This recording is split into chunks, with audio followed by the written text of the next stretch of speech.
আসসালামু আলাইকুম প্রিয় শিক্ষার্থীবৃন্দরা, আশা করি তোমরা সকলেই ভালো আছো।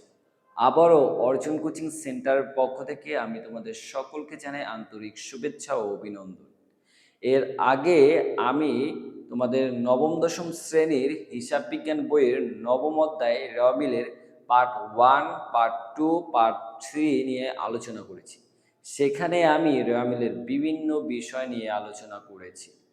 রেওয়ামিল কাকে বলে, রেওয়ামিলের যে গুরুত্বপূর্ণ তথ্যাবলী, রেওয়ামিল কোন ছকে করতে হবে, অনিশ্চিত হিসাব, তারপর রেওয়ামিলে কোন দফাগুলো অন্তর্ভুক্ত হয় না, রেওয়ামিলে কোন ভুলগুলো ধরা পড়ে না, রেওয়ামিলের কোন হিসাবগুলো আমরা ডেবিট পাশে বসাবো, কোন হিসাবগুলো ক্রেডিট পাশে বসাবো, বিস্তারিত বিষয়। আজকে আমি তোমাদের একটা ম্যাথমেটিক মানে রেওয়ামিলে কেমন ধরনের প্রশ্ন থাকতে পারে এবং প্রশ্ন কোন কোন হিসাবগুলো থাকতে পারে, এরকম যেই হিসাবগুলো থাকে ওরকম অনেক হিসাব যেগুলো প্রায় পরীক্ষা তোমাদের আসে, যেগুলো পরীক্ষায় আসে সেরকম হিসাব নিয়ে আজকে তোমাদের আমি একটা অঙ্কের সমাধান করে দিব। ঠিক আছে, এই ম্যাথটা তোমরা যদি করো 80% প্রতিটা ক্ষেত্রে যে কোনো পরীক্ষায় তোমরা 80% এই জায়গার থেকেই কমন পাবা। কোনটা ডেবিট হবে কোনটা ক্রেডিট হবে এই অঙ্কটা করলে তোমরা যে কোনো পরীক্ষার রেওয়ামিল 80% এসে নিতে পারবা। আর হলো ধরো 20% হয়তো এদিক সেদিক ঘুরে তারা দিতে পারে। তো এত কথা বাড়িয়ে লাভ নেই, চলো আমরা মূল ক্লাসে চলে যাই। দেখো আমার বোর্ডে আমি প্রথমেই রেওয়ামিলের জন্য একটা প্রতিষ্ঠানের কিছু খতিয়ানের জেল লিখেছি। দেখো এখানে আমার প্রশ্নটা কি, দেখো এখানে বলছে রনি টেরাসের খতিয়ানের জের থেকে 31 ডিসেম্বর 2017 সালে রেওয়ামিল প্রস্তুত করো। রনি টেরাস হচ্ছে একটা প্রতিষ্ঠানের নাম, সেই প্রতিষ্ঠানের খতিয়ানের জের দেওয়া আছে, তোমাকে রেওয়ামিল প্রস্তুত করতে বলছে। এখানে দেখো কতগুলো খতিয়ানের জের দেওয়া আছে।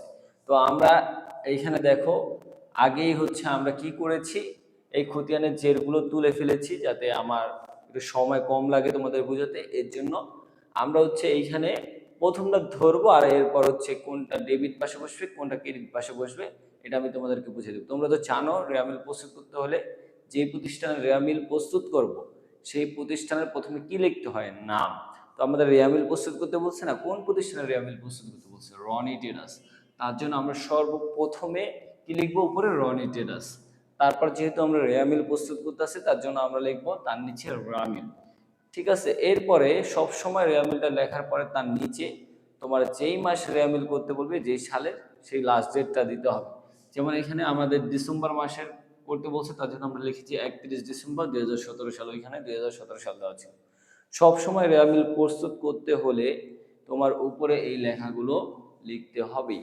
তারপর আমরা জানি রেওয়ামিলের ছক ক্রমিক নং, বিবরণ, খতিয়ান পৃষ্ঠা, ডেবিট টাকা, ক্রেডিট টাকা। এরপর আমরা ছকটা আঁকবো, আঁকার পরে আমরা এরপর আমাদের প্রশ্নে চলে যাব। দেখি আমাদের প্রশ্নে প্রথমে কোন হিসাব দেওয়া আছে। প্রথমে দেওয়া আছে মূলধন হিসাব। মূলধন হিসাব, তাহলে আমাদের চিন্তা করতে হবে এই মূলধন ওই যে আমরা 5টা হিসাব শিখেছিলাম, সম্পদ, ব্যয়, দায়, মালিকানা সত্ত্ব, আয়। এই হিসাবগুলোর মধ্যে কোনটার মধ্যে মূলধন পড়ে? মূলধন পড়ে মালিকানা সত্ত্বর মধ্যে, কারণ মূলধন মালিক দেয়, মালিক কর্তৃক আসে। তাহলে এটা মালিকানা সত্ত্বের মধ্যে পড়ে। তাহলে মূলধন বৃদ্ধি পেলে অর্থাৎ মালিকানা সত্ত্ব বৃদ্ধি পায়, মালিকানা সত্ত্ব বৃদ্ধি পেলে ক্রেডিট হয়। তাহলে মূলধন কোথায় বসবে? ক্রেডিটে, যেহেতু মালিকানা সত্ত্ব বৃদ্ধি পেলে ক্রেডিট হয়। তাহলে আমরা প্রথমে মূলধনটা ক্রেডিট পাশে বসাবো। মূলধনের টাকা কত? 60,000 টাকা। তাহলে আমরা মূলধনের জন্য এখানে কি লিখবো? ডেবিট পাশে বসাবো না ক্রেডিট পাশে? ক্রেডিট পাশে কি লিখবো? 60,000 টাকা। তারপরে কি দেওয়া আছে ভাইয়া? দেখো প্রারম্ভিক মজুদ পণ্য। আমরা বলেছি মজুদ পণ্য যদি প্রারম্ভিক হয় তাহলে কিন্তু সেটা রেওয়ামিলে আসবে, ঠিক আছে। কিন্তু মজুদ পণ্য যদি সমাপনী হয় সেটা রেওয়ামিলে আসে না। যেহেতু প্রারম্ভিক মজুদ পণ্য একটা সম্পদ, এটা কি রেওয়ামিলে আসবে। এটা হলো 16,400। প্রারম্ভিক মজুদ পণ্য কি হবে? ডেবিট, যেহেতু একটা সম্পদ তার জন্য ডেবিট হবে। 16,400 টাকা আমরা প্রারম্ভিক মজুদ ডেবিট পাশে বসাবো, ঠিক আছে, 16,400 টাকা। এরপরে কি দেওয়া আছে? ভূমি ও দালান কোঠা একটা সম্পদ। তাহলে সম্পদ বৃদ্ধি পেলে কি হয় ভাইয়া? ডেবিট হয়। তাহলে এটা আমরা ডেবিট পাশে বসাবো 20,000 টাকা। তাহলে ভূমি ও দালান কোঠা 20,000 টাকা আমরা সম্পদ পাশে বসাবো, ঠিক আছে। এরপরে কি আছে ভাইয়া? বিক্রয়। বিক্রয় একটা কি ভাইয়া? ওই যে শ্রেণীর মধ্যে নাও, এটা কি সম্পদ? না, সম্পদ না। এটা কি ব্যয়? ব্যয়ও না, এটা একটা আয়। বিক্রয় করলে কি হয়? আয়। তাহলে আয় বৃদ্ধি পেলে কি হয় ভাইয়া? আয় বৃদ্ধি পেলে ক্রেডিট হয়। তাহলে বিক্রয় কোন পাশে বসাবো? ক্রেডিটে।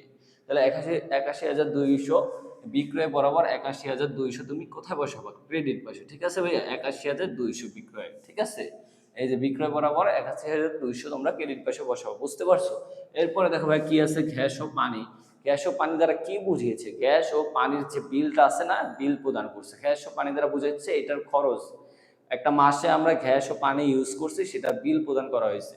তাহলে সেটা বিল প্রদান করা হয়েছে 840, সেটা যেহেতু একটা ব্যয়, ব্যয় বৃদ্ধি পেলে ডেবিট, এটা ডেবিট পাশে বসবে 840। তাহলে গ্যাস ও পানি দেখো, এই যে গ্যাস ও পানি, এটা কোথায় বসাবো? ডেবিট পাশে। কত টাকা ভাইয়া? 840 টাকা। ঠিক আছে, এটা ডেবিট পাশে বসালাম। এরপরে কি আছে ভাইয়া? ডাক ও তার। ডাক ও তার কি ভাইয়া? ডাক ও তার বলতে বুঝেছে ডাক, যোগাযোগের জন্য। ঠিক আছে, ডাক মানে বুঝে যোগাযোগ, তার মানে তারের মাধ্যমে, টেলিফোনের মাধ্যমে আমরা যোগাযোগ করি।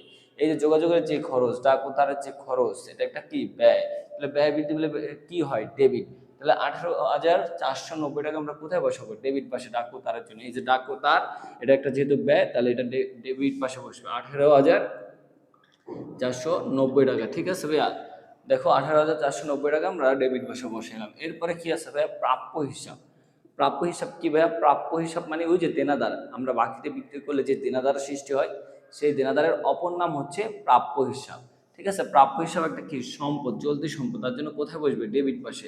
তাহলে 35,800 আমরা প্রাপ্য হিসাব বরাবর, এই যে প্রাপ্য হিসাব বরাবর 35,800 আমরা কোথায় বসাবো? ডেবিট পাশে। ঠিক আছে, এরপরে দেখো ভাইয়া কি আছে? এরপরে আছে কমিশন। আমি লিখেছিলাম শুধু যদি কমিশন থাকে, শুধু যদি ভাড়া থাকে, ঠিক আছে, শুধু যদি তোমার কি থাকে, শুধু যদি বীমা থাকে, তাহলে সেগুলো তোমরা ব্যয় ধরে নেবা।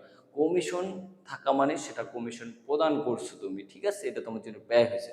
তাহলে শুধু কমিশন থাকলে সেটা ব্যয় ধরে নেব। এই কমিশনটা কি? 1,470, একটা যেহেতু ব্যয়, তাহলে এটা কোথায় বসবে? ডেবিট পাশে। ব্যয় বৃদ্ধি পেলে কি হয়? ডেবিট। তাহলে কমিশন ডেবিট হবে। শুধু কমিশন থাকলে কি হবে? ডেবিট। কত টাকা?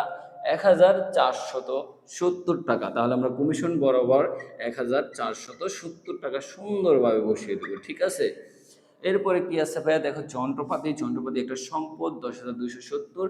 সম্পদ বৃদ্ধি পেলে ডেবিট, তাহলে যন্ত্রপাতি বরাবর আমরা 10,270 টাকা সুন্দর মতো বসিয়ে দিব। যেহেতু সম্পদ বৃদ্ধি পেলে ডেবিট, যন্ত্রপাতি কি হবে? ডেবিট। এরপরে দেখো ভাইয়া আন্ত পরিবহন।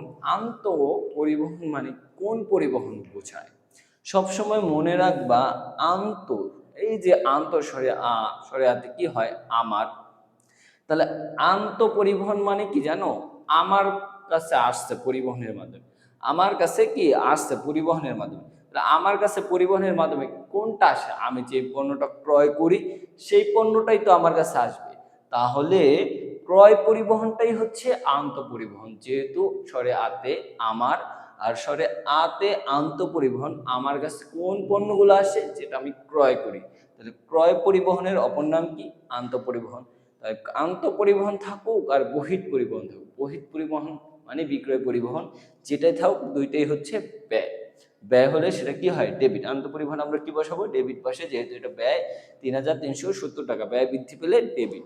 তাহলে আন্ত পরিবহন দেখো আমরা এখানে ডেবিট পাশে বসাবো 3,370 টাকা। ঠিক আছে, 3,370 টাকা কি ভাইয়া?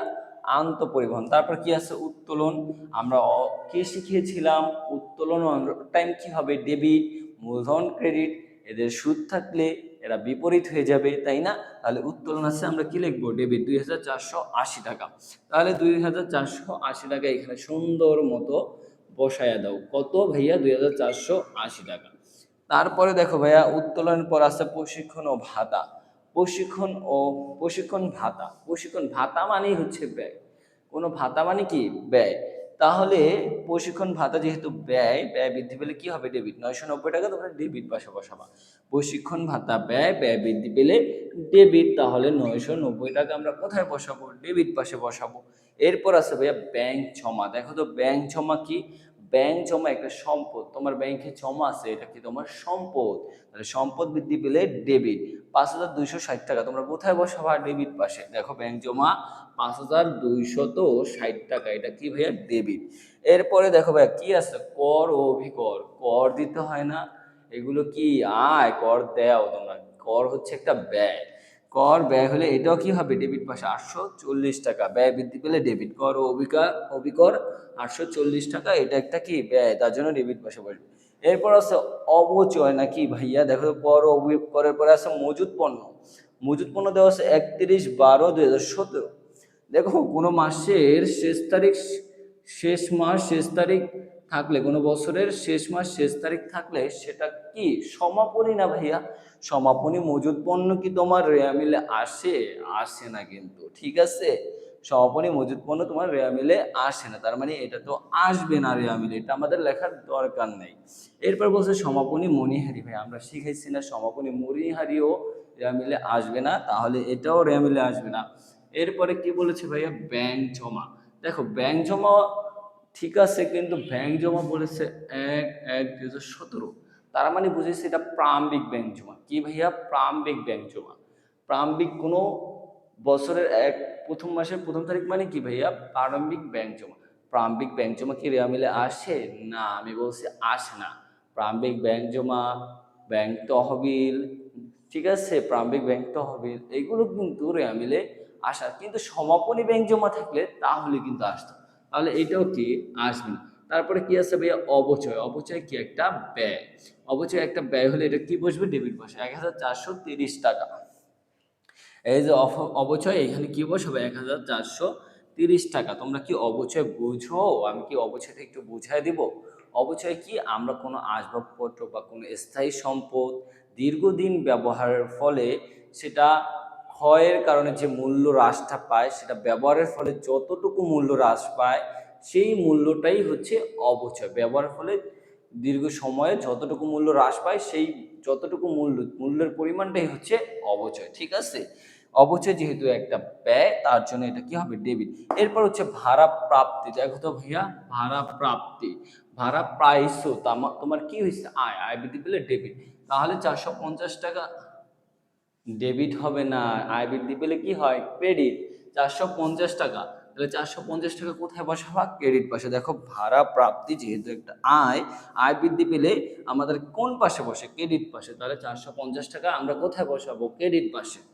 ঠিক আছে, এই পর্যন্ত তোমরা আশা করি খুব সুন্দরভাবে বুঝতে পেরেছো। এরপর দেখো আমাদের কি আছে? বেতন। বেতন যেহেতু একটা ব্যয়, বেতনটা কি ভাইয়া? এই যে বেতন, এই বেতনটা কি? ব্যয়। এই যে বেতনটা হচ্ছে ব্যয়, ব্যয় বৃদ্ধি পেলে কি হয় ভাইয়া? বেতন ব্যয় বৃদ্ধি পেলে ডেবিট। তাহলে 450 টাকা কোথায় বসাবা? ডেবিট পাশে। ব্যয় বৃদ্ধি পেলে কি হয়? ডেবিট। বেতন ডেবিট হবে। তারপর কি আছে? বীমা সিলামি। বীমা সিলামি, তোমরা যে বীমা করলে প্রতি মাসে মাসে যে টাকাটা দিতে হয় সেই টাকাটাকে বীমা সিলামি বলে। তাহলে বীমা সিলামি কি? একটা ব্যয়, নিয়মিত সংগঠিত হয়, মুনাফা জাতীয় ব্যয়, তাহলে এটাও কি? ডেবিট। বীমা সিলামি ডেবিট। 1060 টাকা, তাহলে বীমা সিলামি ডেবিট হলে 1060 টাকা এখানে বসিয়ে দিবা। তারপর ভাইয়া দেওয়া আছে কি? আন্ত ফেরত। আমি কি শিখেছিলাম? শরিয়াতে আমার, তাহলে ফেরতটা কার কাছে এসেছে? আমার কাছে। আমার কাছে কোন ফেরত আসবে? বিক্রয় করলে সেটাই তো ফেরত আসবে। বিক্রয় ফেরতের অপর নাম কি ভাইয়া? আন্ত ফেরত। বিক্রয় ফেরতের অপর নাম আন্ত ফেরত। তাহলে বিক্রয় করলে বিক্রয় আয় হয়, বিক্রয় হিসাব ক্রেডিট লেখো। আর ওই আয়টা হ্রাস পেলে, বিক্রয় ফেরতের কারণে ওই আয়টা হ্রাস পেলে তাহলে সেটা কি হবে? ডেবিট। তাহলে আন্ত ফেরত কি হবে? ডেবিট, যেহেতু এটা বিক্রয়কে হ্রাস করে। তাহলে 490 টাকা আন্ত ফেরত মানে বিক্রয় ফেরত, সেটা কি হবে? ডেবিট। 490 টাকা বিক্রয়, বিক্রয় হয় ক্রেডিট, সেটা আয়, আর বিক্রয় ফেরতের কারণে আয়টা হ্রাস পায়, তার জন্য এটা কি হবে? ডেবিট। তারপরে কি আছে ভাই? দেখো তো প্রদেয় বিল। প্রদেয় বিল মানে কি? যে বিলটা তোমাকে দিতে হবে, তুমি দেও নাই, তুমি তোমার দিতে হবে একটা ডেটের মধ্যে, তুমি যাদেরকে দিবা তাদের কাছে দায়বদ্ধ, এটা তোমার জন্য একটা দায়। তাহলে দায় বৃদ্ধি পেলে কি হয় ভাইয়া? ক্রেডিট না ডেবিট? ক্রেডিট হয়। দায় বৃদ্ধি পেলে ক্রেডিট। তাহলে প্রদেয় বিল ক্রেডিট পাশে 4000 টাকা। দেখো প্রদেয় বিলের বরাবর আমরা কি লিখবো? ক্রেডিট পাশে 4000 টাকা, ঠিক আছে। তারপরে কি আছে দেখো? পাওনাদার। পাওনাদার মানে কি? পাওনাদার মানে হচ্ছে আমাদের কাছে যারা টাকা পাবে তারা হচ্ছে পাওনাদার। তাহলে পাওনাদারের কাছে কি আমরা দায়বদ্ধ না? পাওনাদার একটা দায়, তাহলে দায় বৃদ্ধি পেলে কি হয়? ক্রেডিট। পাওনাদারের অপর নাম কি থাকে? প্রদেয় হিসাব। প্রদেয় হিসাব থাকলেও ক্রেডিট, পাওনাদার থাকলেও ক্রেডিট। তাহলে পাওনাদার 10,370 টাকা কোথায় লিখবা? ক্রেডিট পাশে। 10,000 পাওনাদার বরাবর 10,370 টাকা আমরা কোথায় লিখবো? ক্রেডিট পাশে। তারপরে কি আছে? তারপরে আছে দেখো ভাইয়া, তারপরে আছে বহিদ ফেরত। বহিদ ফেরত, বহি মানে কি ভাইয়া? বহি মানে হচ্ছে বাহিরে। তাহলে বহিদ ফেরত বতে বহিদ ফেরত বতে বাহিরে। তাহলে বাহিরে ফেরত আমরা কোনটা দিই? যেটা আমরা ক্রয় করে ভিতরে আনি সেটাই তো আমরা বাহিরে ফেরত দিই, বাহিরে ফেরত দিই। তাহলে বাহিরে ফেরত বা বহির ফেরত মানে হচ্ছে ক্রয় ফেরত। তাহলে ভাইয়া ক্রয় একটা ব্যয়, ব্যয় বৃদ্ধি পেলে ডেবিট হয়, আর ক্রয় ফেরতের কারণে এই ব্যয়টা হ্রাস পায়। তাহলে ক্রয় ফেরত কি হবে ভাইয়া? ব্যয় হ্রাস পেলে ক্রেডিট হয়। তাহলে আমরা বহির ফেরত ৬,৪০০ টাকা কোথায় বসাবো? ক্রেডিট পাশে। দেখো আমরা এখানে বহির ফেরত অথবা ক্রয় ফেরত ক্রেডিট পাশে বসিয়েছি। এরপরে দেখো ব্যাংক চার্জ আছে। ব্যাংক চার্জ মানে কি ভাইয়া? তোমার ব্যাংক তোমাকে কোনো সেবা দেওয়ার বিনিময়ে যদি তোমার ব্যালেন্স থেকে কিছু টাকা কর্তন করে, কেটে নেয়, সেটাই হচ্ছে ব্যাংক চার্জ। তাহলে ব্যাংক চার্জ হচ্ছে একটা ব্যয় তোমার জন্য। ব্যয় বৃদ্ধি পেলে কি হয় ভাইয়া? ডেবিট হয়। তাহলে ব্যাংক চার্জ কোথায় বসবে? ডেবিট পাশে। দেখো ভাইয়া আমরা ব্যাংক চার্জ কোথায় লিখেছি? ডেবিট পাশে লিখেছি, ঠিক আছে। এরপরে কি আছে দেখো ভাইয়া, এরপর আছে বার্তা প্রাপ্তি। প্রাপ্তি মানে কি? প্রাপ্তি মানেই হচ্ছে আয়। প্রাপ্তি মানে কি? প্রাপ্তি মানেই হচ্ছে আয়। তাহলে প্রাপ্তি তোমার জন্য একটা আয়। আয় বৃদ্ধি পেলে কোথায় বসবে? ক্রেডিট পাশে। দেখো আমরা ভাট্টা প্রাপ্তি, এই যে ভাট্টা প্রাপ্তি কোথায় লিখেছি? ক্রেডিট পাশে লিখেছি। এরপরে কি আছে দেখো, নগদ তহবিল। আমরা তোমাকে শিখিয়েছিলাম সকল প্রকার তহবিল কি হয়? ক্রেডিট। কিন্তু যদি নগদ তহবিল আর হচ্ছে ব্যাংক তহবিল থাকে, এই দুইটা কি হবে? ডেবিট। তাহলে এখানে কি আছে? নগদ তহবিল। নগদ তহবিল কোন পাশে বসবে? ডেবিট পাশে। তাহলে আমরা নগদ তহবিল ডেবিট পাশে বসাবো। তারপর আছে ক্রয়। ক্রয় কি ভাইয়া? ক্রয় করলে ব্যয় হয়, ব্যয় বৃদ্ধি পেলে কি হয়? ডেবিট। ক্রয় হিসাব কোথায় হবে? ডেবিট পাশে। তাহলে ৩২,১৬০ টাকা আমরা কোথায় বসাবো? ডেবিট পাশে। ক্রয় হিসাবের দেখো ডেবিট পাশে ৩২,১৬০ টাকা। এরপরে আছে আসবাবপত্র। আসবাবপত্র কি? আসবাবপত্র তোমার জন্য একটা সম্পদ। এই সম্পদ যদি বৃদ্ধি পায় তাহলে কি হবে? ডেবিট। আসবাবপত্র সম্পদ কেন, এটা কি বুঝো না? আসবাবপত্র কোনগুলা? আসবাবপত্র হচ্ছে তোমার আলমারি, কোনো ব্যবসায় প্রতিষ্ঠানের ফ্রিজ হতে পারে, সেই প্রতিষ্ঠানের যে টেবিল আছে সেটা হতে পারে, চেয়ার হতে পারে, তাই না? এগুলো হচ্ছে আসবাবপত্র। এই আসবাবপত্র তোমাদের জন্য একটা সম্পদ। সম্পদ বৃদ্ধি পেলে কি হয়? ডেবিট। তাহলে আসবাবপত্র কোথায় বসবে? ডেবিট পাশে। আসবাবপত্র ১,২৫০ টাকা আমরা কোথায় বসাবো? ডেবিট পাশে। এই দেখো আসবাবপত্র ১,২৫০ টাকা আমরা ডেবিট পাশে বসি। তারপর কি আছে দেখো তো, প্রাপ্য বিল।